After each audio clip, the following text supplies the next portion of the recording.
बिस्मिल्लाहिर्रहमानिर्रहीम। साईं असां शाहीन न्यूज़ वारनि जे दोस्तनि जे लाइ असां उन्हनि जे लाइ तमामु घणा शुक्रगुज़ार आहियूं जन आवाम जे अॻियां मैसेज पहुचाइण जे लाइ असांखे मौक़ो ॾिनो।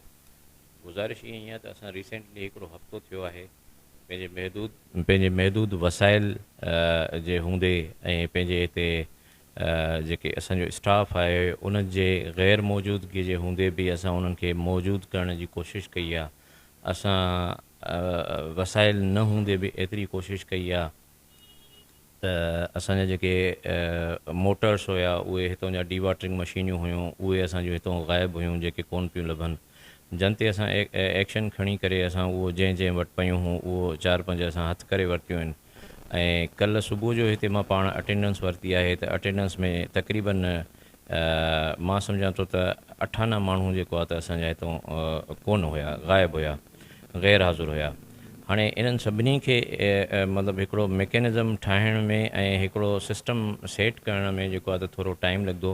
असां कोशिशि कयूं पिया। हाणे मां ॻाल्हि कंदो हलां इन जी हितां जी असांजी अॼोकी 3 ॾींहं वारी जेकी बरसाति हुई उन जी, त उन में असांजा हिकिड़ो ग्रुप्स ठहियल आहिनि, व्हाट्सअप ग्रुप पंहिंजा आहिनि ठहियल, जेके जंहिंमें असां एम्प्लॉइज़ खे पंहिंजे खे ऑन बोर्ड वठंदा आहियूं। हर हिकु शइ जेको आहे त असां पाण उनखे ऑब्ज़र्व कंदा आहियूं, उनखे जेको आहे त पाण फिज़िकली बि वञी करे चेक कंदा आहियूं, ॾिसंदा आहियूं। CMO साहिबु आहे, मां आहियां, असां ॿई जेको आहे त हिते तव्हांजे अॻियां ऑफिसनि में मौजूदु हूं। असां वेठा हूं 24 कलाक दोस्तनि जा कमु कयूं था। जेको पंहिंजे वसाइल अधर जेको आहे त असांजे खीसे में जेकी शइ आहे असां उहो जेके अवाम खे अमानत सम्झी करे, अवाम जी अमानत सम्झी करे असांखे मथां जो बि इहे हिदायतूं आहिनि त तव्हां माण्हुनि जा मसइला हल कयो। पोइ असां जेकी कोशिशि थिए थी असां माण्हुनि जा मसइला हल कयूं था। हाणे शहर मां पाणी जेको आहे त तक़रीबन 95% तक़रीबन निकिरी चुको आहे।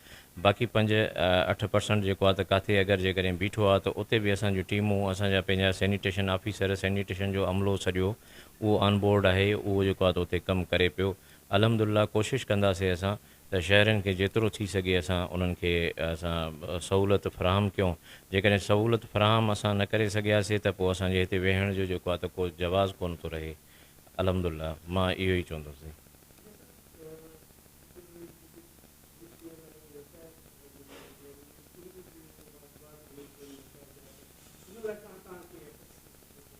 साईं बिल्कुलु, मां इन अचण सां ई मां इहा कोशिशि कई आहे। हाणे असांजी ओज़ेटी शेयर असांजो ईंदो, उन में असांजा उन खां पोइ असां पंहिंजा इनकम जे जेके सोर्स आहिनि असां उन्हनि खे बि असां एक्टिव करे छॾियो आहे। जेके जीअं असांजी टैक्सेशन ब्रांच हुई या असांजा ऑक्शन हुया, उन्हनि सभिनी ते बि असां डंडो खयो आहे त सभिनी कहिड़ी बि हालत में असांखे पंहिंजी जेकी इनकम आहे उहा जनरेट करणी आहे, उहा जनरेट करे असां कलेक्ट करे सुठे नमूने सां असां पंहिंजे अकाउंट में जमा करायूं त जीअं जहिड़े तरीक़े सां असां शहरनि जी भलाई जे लाइ ख़िदमत करे सघूं।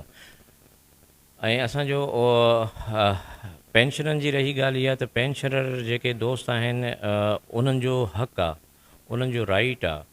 इहे सैलरी कंपोनेंट में अची था वञनि। सैलरी कंपोनेंट उहा शइ आहे जेकी असांखे सभ खां पहिरियां अदा करणी घुरिजे, असांखे अदा करणु घुरिजे। हिकिड़ो मुलाज़िम आहे जेको पंहिंजी सर्विसिस पंहिंजी सॼी ज़िंदगी असांजे बल्दिया जे लाइ ॾिए थो, उहो जॾहिं रिटायर थो थिए, उहो जॾहिं फोत थो थी वञे, उन जा वीचारा नियाणियूं, उन जा ॿार या उहो पाण जेको आहे त उहो दरबदर लॻो पियो आहे। मुंहिंजी जेकी दिली ख़्वाहिश हूंदी आहे, मुंहिंजी प्रायोरिटी इहा हूंदी आहे त मां जिथे बि वेंदो आहियां उते कोशिशि कंदो आहियां पंहिंजे वसाइल खे ॾिसी करे उन आधार जेको आहे त असां आहिस्ता आहिस्ता उन्हनि खे पेंशन असां ॾींदा वेंदा आहियूं। साईं 75% जेको आहे त हिते एनक्रोचमेंट आहे, इन खे काई बि शइ डिनाए कोन था करे सघूं।